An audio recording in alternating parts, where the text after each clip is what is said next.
Hi. All right. Ask my dad his parenting style, and he will tell you in his own words, benign neglect. Yeah, that's an actual quote. My dad had grown up with a very controlling father, my grandpa, and so understandably he decided the best he could do by us kids was just leave us to our own devices rather than intervene and do harm.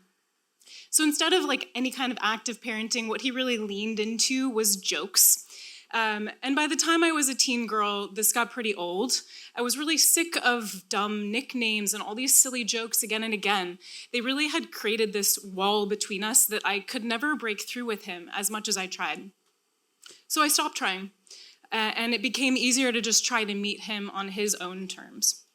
Those terms generally took the form of outings throughout LA, which was our hometown. He loved to show us all the things that he loved about LA, like its cultures, its many, many flavors, every kind of taco truck you can imagine. But beyond that, he loved baseball, like any kid that grew up in LA in the 50s.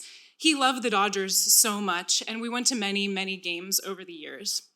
But I got older and I left LA, I moved away, so it was impossible for us to sustain these outings, and our relationship suffered. It would kind of surprise everyone when later in life, in my early 20s, I moved to Cincinnati, and I met and fell in love with a professional baseball player, of all things, a pitcher for the Dodgers. Yeah. And I myself, beyond those Dodgers games, I never got into sports really at all, certainly not baseball. So it was really against the odds, this relationship, but in spite of it all, I fell in love with him. And I really did my best to become a baseball wife. This, again, was not my realm. I knew next to nothing about the sport, but I was ready to use my mind, which is what I'd always sort of created my identity around, to learn about this sport. So the odds of this working out at the time really seemed kind of far-fetched. This was someone who'd cultivated his life around how far he could throw a ball. I had cultivated mine around my brain, and I decided, okay, I can get in on this. I'm going to learn everything about baseball. And at first, he was game too. He gave me pitching lessons. He took me on late-night tours of stadiums. He would beg me to meet him on the road. But in not too much time, things changed. He became quite condescending and critical and mean and every other adjective I could throw out there. Like one time, I decided I wanted to do a boudoir shoot. I was kind of like seeking a little empowerment moment. And when I brought back the photos to show him, he just pointed out my tan lines. It was something had fallen off, and I was so desperate to get back to what we'd had because at one point something was there. So I decided, I just had this idea that if only I could crack the code of baseball, if I just really understood it the way he did, that would bring us back together. It's a far-fetched idea, but that's where I was at the time. So all I needed, I thought, was an interpreter of baseball, someone who could answer any stupid question I have. I needed my dad. So seemingly overnight, we went from the occasional cursory check-in call, how are you doing, whatever, to talking every day. I'm talking like strategy calls, one-on-ones, check-ins on the Dodgers and everything. I started to learn. But beyond that, these baseball lessons became so much more before I realized. Suddenly I was talking to my dad about my fears in this relationship, the reality of some of these not so nice things that Tony was saying to me. And he was listening non-judgmentally. This was a role that I had literally never put my dad in before. But unlike anyone else in my life who I normally would talk to these things about, he wasn't going to tell me to break up with him.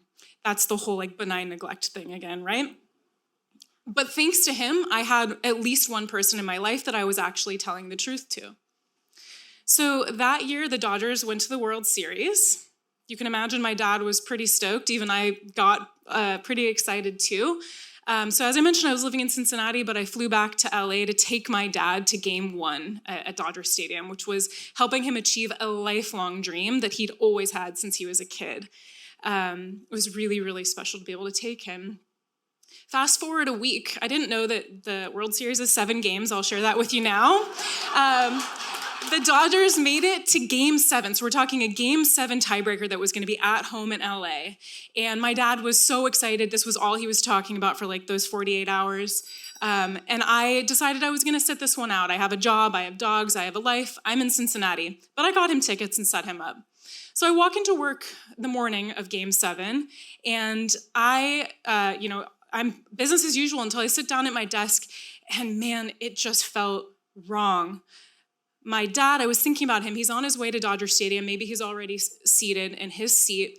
And this was someone who for the better part of a year had been with me through everything, through all the ugliness of this relationship, through all of baseball season. And in this moment that really mattered to him, where was I? I was in Cincinnati. I had abandoned my team. And so I realized I got to get on a plane. And within an hour, I was on my way to the airport, on my way to fly to LA to surprise him in the stands.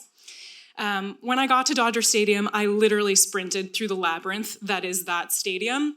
I arrived mid-game, and I was so excited to just find him in the stands, and so that he would realize that I had made it. And I can't even begin to describe his face, the look on his face when he saw me. He was completely dumbstruck, he was speechless, and he had tears in his eyes. And to this day, he still says that seeing me in that moment was like something out of a movie. I had been so naive. I was so sure that all he cared about was the World Series and the Dodgers, etc. I didn't realize that what he really cared about was that this was something that we were actually sharing together, finally. And somehow we had merged these LA outings with what I had really wanted, like these real conversations and something to connect over. So it probably won't surprise anyone in the room that my relationship with my boyfriend did end about a year later. Our differences ran much deeper than baseball. But this story is a love story. Not the one I expected, but the one I needed.